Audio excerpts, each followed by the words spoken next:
The US Congress has voted in favour of new legislation which could lead to the social media app TikTok being banned in the United States. On this vote, the yeas are 352, the nays are 65. One present, 2/3 being in the affirmative. The rules are suspended. The bill is passed. And without the objection, the motion to reconsider is laid on the table. Okay. Lawmakers allege the app has strong links to the Chinese Communist Party. They say it's about keeping Americans safe. The bill still needs to pass the Senate to become law. President Joe Biden, though, says he will support the legislation. There's some doubt if the bill will succeed, given America is the app's largest user base.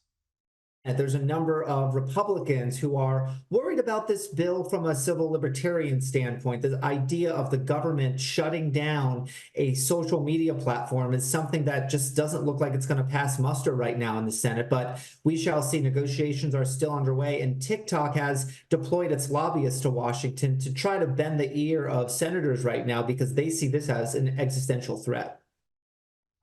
Joining me live is Shadow Home Affairs and Cybersecurity Minister James Paterson. Thanks for your time.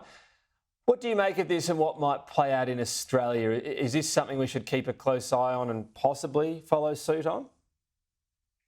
TikTok is a national security threat for Australia for the same reason it's a national security threat to the United States. Number one, they abuse the data of their users. And number two, they use the app to interfere in our democracy by pumping it full of disinformation and by censoring things which are critical of the Chinese Communist Party. So for the same reason that the House of Representatives has now taken action, the Australian government must take action. This has been clear for some time now, but there should be no further excuses for the inaction of the Albanese government. They should have already sent drafting instructions to the Department of Home Affairs to get them to prepare equivalent legislation for Australia. Because what this legislation does is it severs the relationship between TikTok and its Chinese company ByteDance, and therefore breaks the relationship, the nexus between the Chinese Communist Party and what has become the most dominant source of news and information in the world for young people.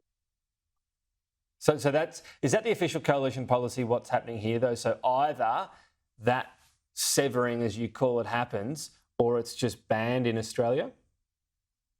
Well, I'm calling on the Albanese government to make sure that Australia is not left behind here, because if the United States solves this problem for themselves, but Australia is not included in it, then the Chinese Communist Party will continue to have unregulated access to millions of devices of young Australians to influence their views about the world, to abuse their data in ways that we know has transparently happened in the past.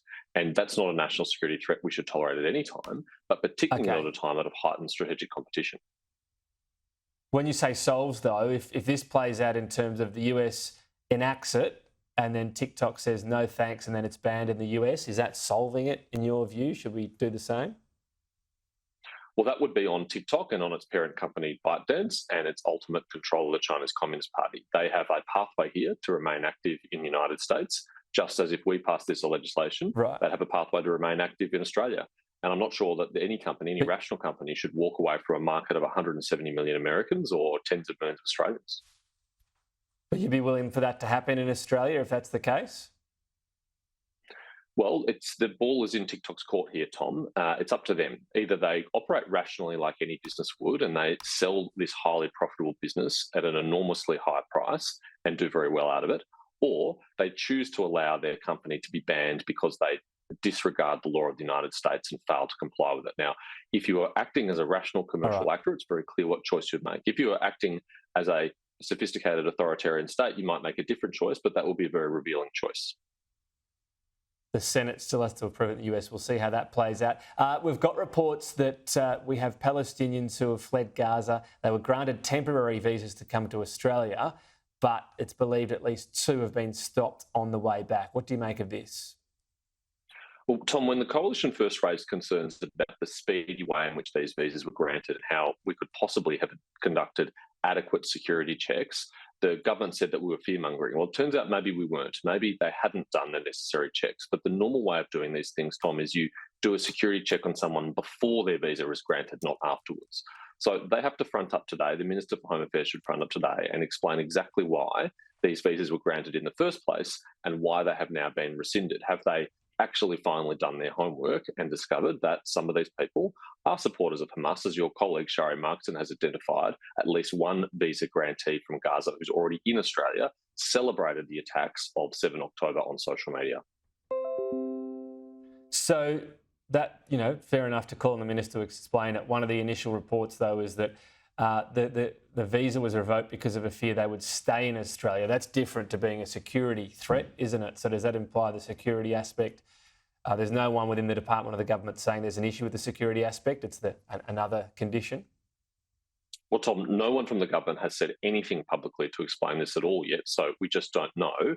But if the government has only just discovered the possibility that people fleeing a war zone controlled by a terrorist organisation on a tourist visa might want to stay in Australia when they get here, I have to tell them it should have been fairly obvious well before now that that would be the case. In fact, it's my expectation that almost all of those people would seek to stay in Australia once they get to Australia, and it would be very difficult for Australia to remove any of those people for obvious reasons.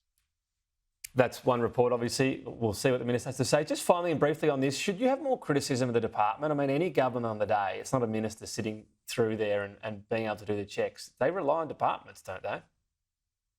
Tom, we have a principle of ministerial accountability in our democracy, and ministers have to take responsibility for their departments. And we know in the case of the bungling of the handling of the release of 149 criminal foreign detainees into our community, that at many steps along the way, it was decisions made by ministers or failure to make decisions by ministers that has exacerbated or caused many of these problems. So ultimately, the Minister for Home Affairs and the Minister for Immigration must take responsibility for their shockingly incompetent handling. Maybe, Tom, if there'd only been one stuff up, maybe if there'd only been two stuff ups, they could say that's just the department. But there's been stuff up after stuff up after stuff up, and it is not plausible that it is only the department at fault. It's very clear that it's the Albanese government that's also at fault here.